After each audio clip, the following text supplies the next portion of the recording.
Think about what happens when a friend or maybe a colleague comes to you and they are just completely overwhelmed. Our immediate instinct is to, just jump right in and solve their Oh, problem. yeah, absolutely. It's human nature. But trying to fix someone's emotional distress with pure logic is, well, it's like trying to teach someone how to swim while they're actively drowning. You have to pull them out of the water first, let them catch their breath, right?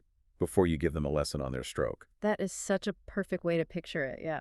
So today in this deep dive, we are exploring a framework called LENOVA. Oh, And this is drawn from Dr. Fang Cheng Carr's Mindfulness Gym program. It was originally built to help healthcare professionals navigate really high-stress medical environments. right, but it fundamentally rewires how you handle literally any emotionally charged encounter. I mean, it forces us to completely change our approach to human distress. Yeah. And the foundation of this whole framework rests on just two initial actions: listening mindfully and empathizing. And on that listening part, the source material highlights this really beautiful detail about the traditional Chinese character for listening, which is pronounced ting. Have you seen this breakdown? I have, yeah, but definitely lay it out for the listener. So the character incorporates the ears, obviously, but it also includes 10 eyes, one heart, and this concept of treating the speaker with supreme respect.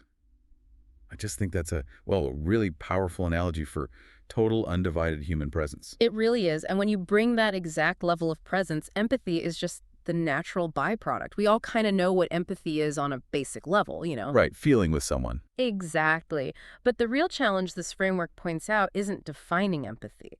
It's actually deploying it when the other person's intense distress is triggering our own anxiety. We have to actively tune into their underlying emotion and hold that space rather than, rushing toward the nearest exit. See, I struggle with this so much. Oh, we all do. Because if I just hold space and I don't offer a concrete solution, I feel like I'm failing them as a friend. We are just so wired to fix things, right? Yeah. So why is withholding advice the no advice step? Why is that central to this entire method? Mostly because rushing to fix the situation completely dismisses the person's current emotional state. Wait, dismisses it. How? Well, when a human brain is in a state of acute distress, the prefrontal cortex, so that's the logic and problem-solving center, is essentially offline. They physically cannot process your brilliant suggestion. Oh, wow, right. They're just not receptive yet. Exactly. The framework insists we use reflection instead of correction. If you jump straight to advice, it makes the person feel unheard, and that actually amplifies their anxiety instead of calming it down. Okay, but here's where it gets really interesting for me. If I'm standing there deliberately not fixing the problem, how do I actually support them without feeling, completely useless? What goes into that empty space? Right, so that space gets filled with the final two steps: validate and affirm. Validation is basically acknowledging that their emotional reaction makes perfect sense in their reality, completely without judgment. And then affirmation is highlighting their courage for sharing it. So you're assuring them they aren't alone. Yes, and the mechanism behind why this works is entirely neurological.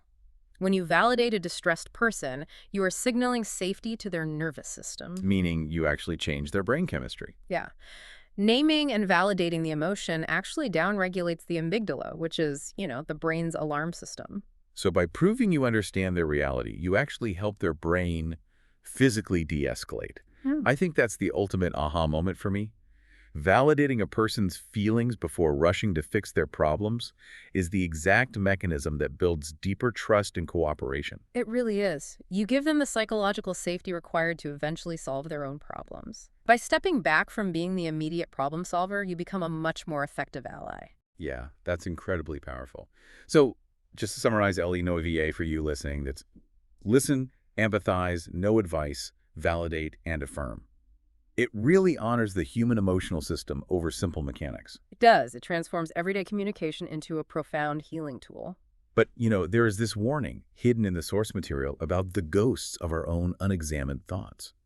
And it leaves us with this really provocative question. Oh, right. This part is tough to swallow. It is. It forces you to ask yourself the next time you feel that desperate urge to rush in and give unprompted advice, are you genuinely trying to help the other person?